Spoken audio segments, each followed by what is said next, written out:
after that long gospel reading, I'm sure some of you guys needed a break. So I'm giving that to you right now. I think this is the longest, I think outside of the Holy Week cycle, this is the longest gospel reading ever. But that's okay, it's good, once in a while.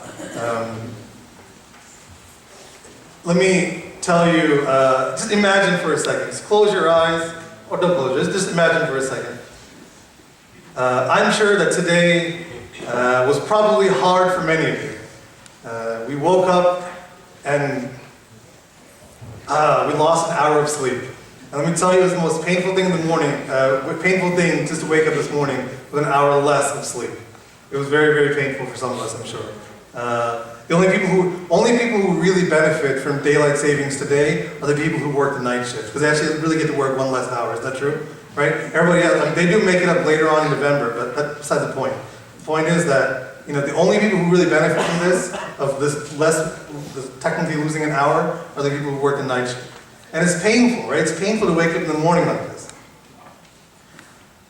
So imagine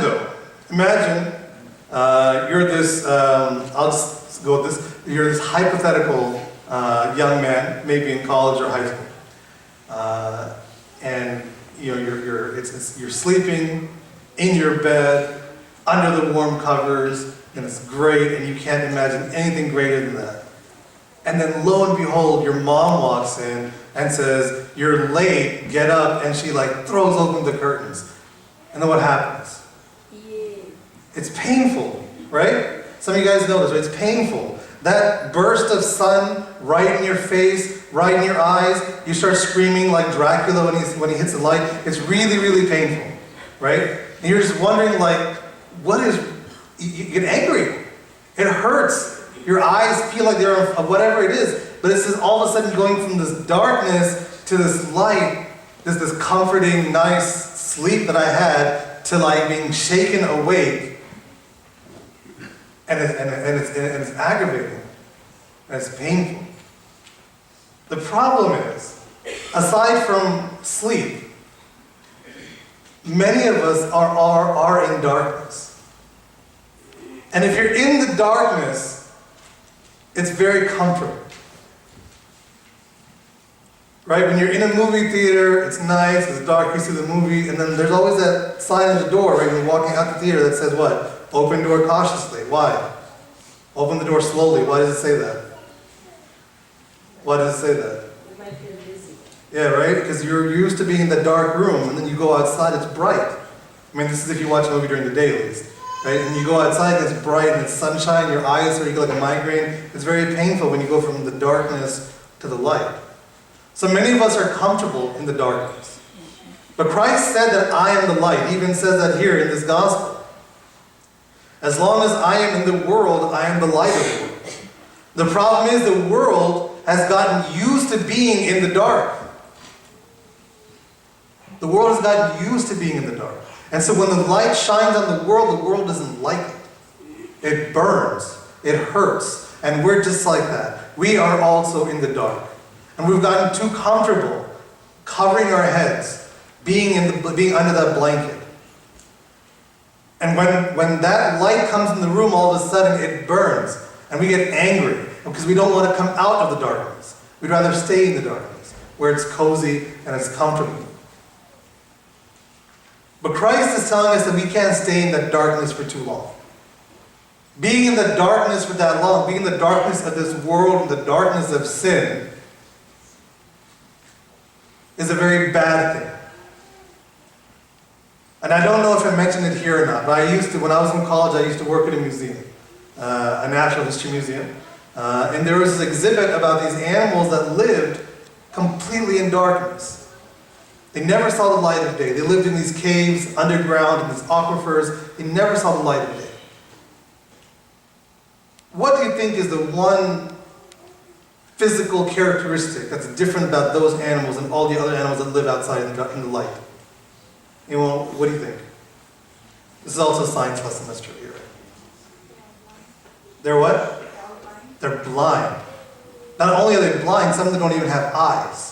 Where they should have eyes is completely sealed over. Because if you're in the darkness, why do you need your eyes? These animals that live completely in darkness, that don't even go outside at all, complete darkness, they're blind. And it even says something like, if you've ever been to those caverns, in Texas and South Texas and stuff, Acha and I know, we've been to like these caverns, underground caverns, these caves that you can go see. And if you haven't been to one of these things, it's pretty remarkable. But then they take us to one point and they turn off all the lights, just to show us what true darkness is. And if you haven't been to those caves and haven't turned the lights off on you, you don't know what true darkness is. They say just being there for just a few days in that total darkness can make a regular person go blind. Because your eyes need light. Without light, our eyes, even just a little bit of light, a little bit of candlelight in a dark room is perfect. Our eyes can adjust to that. But if there's absolutely no light, we go blind. And that's the problem with us being in darkness. When we're in the darkness of sin for so long, we get so used to being there that we become comfortable there to the point that we lose our eyes. We lose our sight. We lose the ability to see what is dark and what is light, what is good and what is bad. We lose that ability. We lose the ability to see who's our friend and who's our foe. We lose the ability to see that the people who really care for us, we think that they don't care for us. And the ones who truly don't care for us are manipulating us, and we think they're our true friends. But when you're in the dark, all that's easy. It's very easy to shut out the rest of the world, or it's very easy to shut each other out. And be comfortable in that darkness. But Christ is telling us, I am the light of the world. So we have to step out from that darkness and into the light. But it's not easy. When you're accustomed to being in the darkness, it's like when the blanket gets pulled off your eyes, it's painful. But as soon as that pain wears away, you can see again.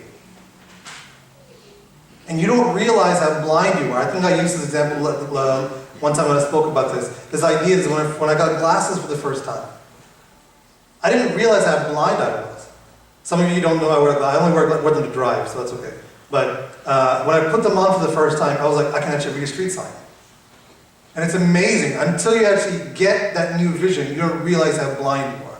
Some of our seniors who have like cataract surgery know that. Do cataracts develop immediately? Is it like one day you can see and the next day you have this thing over your eyes? No. How long? Like it takes a long time, right? So when it takes sometimes even years for that cataract to develop. For some of you who don't know, cataract is something that covers your eyes. And it's hard to see. And maybe for a while you get used to it.